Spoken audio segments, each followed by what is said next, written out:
Welcome to the fourth episode in a Legendarium series about Rome's great crisis of the 3rd century. In this episode, how an emperor became a footstool, we will talk about the short and tragic reigns of TREBONIANUS Gallus and AEMILIUS AEMILIANUS.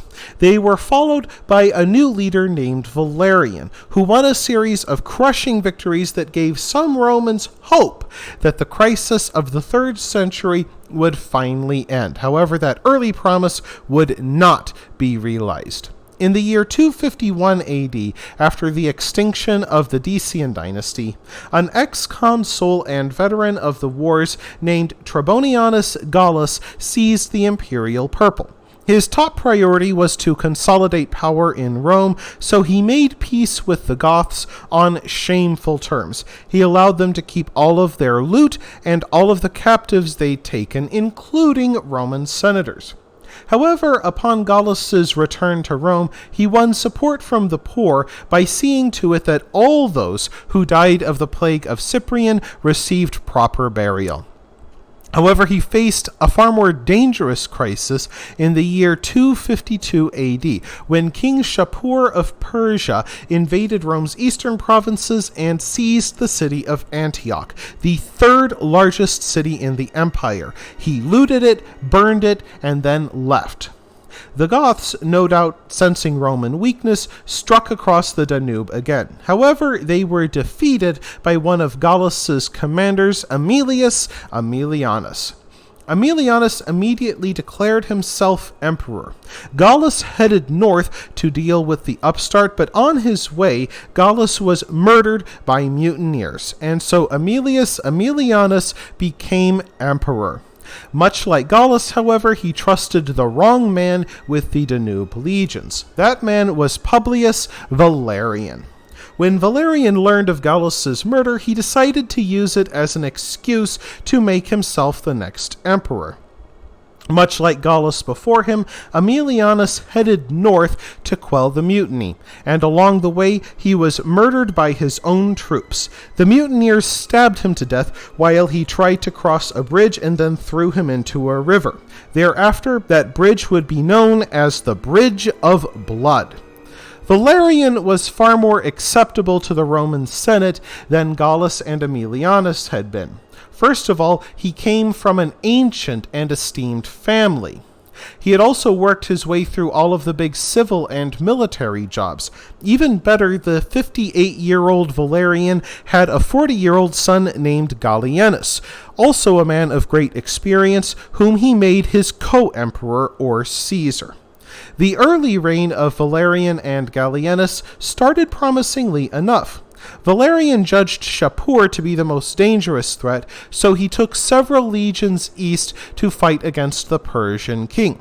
He first arrived at the abandoned city of Antioch in 254 AD. He spent the next several years crushing a rebellion led by the priest king of Emesa, a self-proclaimed emperor named Uranius Antoninus.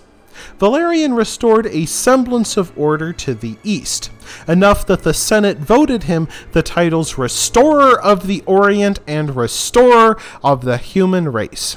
Meanwhile, Gallienus did his father proud by winning a series of crushing victories over the Goths in the Danube River basin and the Alemanni in the Rhine River basin.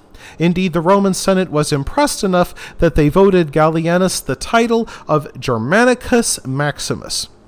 However, the empire faced another crisis that could not be solved with swords and shields. That was an economic crisis.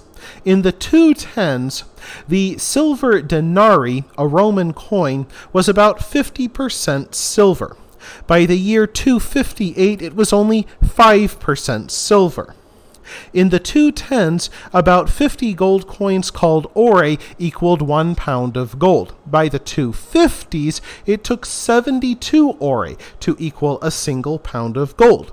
Why was there so little precious metal in Roman currency?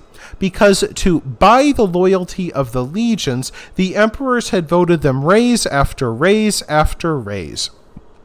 And in order to finance those raises, the emperors debased the currency, mixing in more and more non-precious metals with the gold and silver so they could make more coins. However, this led to rampant inflation.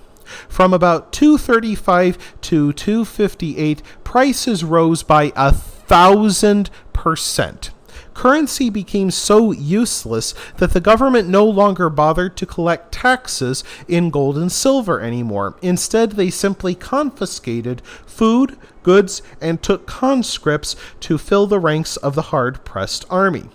With money buying very little and Rome increasingly dangerous because of endless wars, merchants simply weren't willing to travel and move goods from here to there.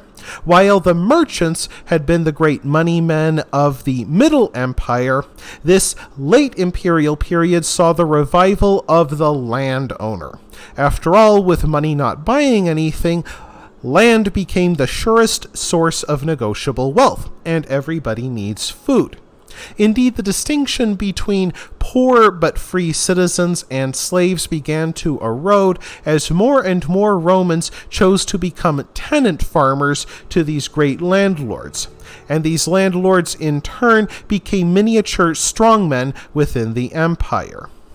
In short, Europe was beginning to look more and more like the medieval framework, with local strongmen holding most of the power, and the empire simply there to take what they needed to fight the barbarians. In such a situation, it's not surprising that Valerian did not enjoy long-term success. Indeed, his failure was assured when the plague of Cyprian spread to his army and reduced their numbers to dangerous levels. Shapur of Persia, no doubt sensing Roman weakness, laid siege to Valerian at the city of Edessa, the home of the Severan dynasty. Valerian realized that his army was not strong enough to hold the city, so he ventured out of the city gates with a small party to negotiate with Shapur. In an act of rank treachery, Shapur simply seized the entire imperial party and made the 64-year-old Valerian his body slave. Typically, imperial prisoners could expect special treatment, including fine quarters and good food.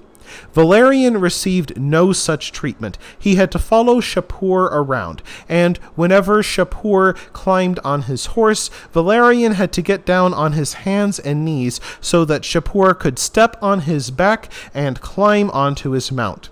When Valerian died less than a year later, Shapur showed respect for his slain enemy by skinning his corpse, dyeing the skin vermilion, and then hanging it in a Persian temple. For generations afterwards, whenever a Roman envoy came to Persia, the Persians would show the terrified Romans the flayed and dyed flesh of one of their own emperors.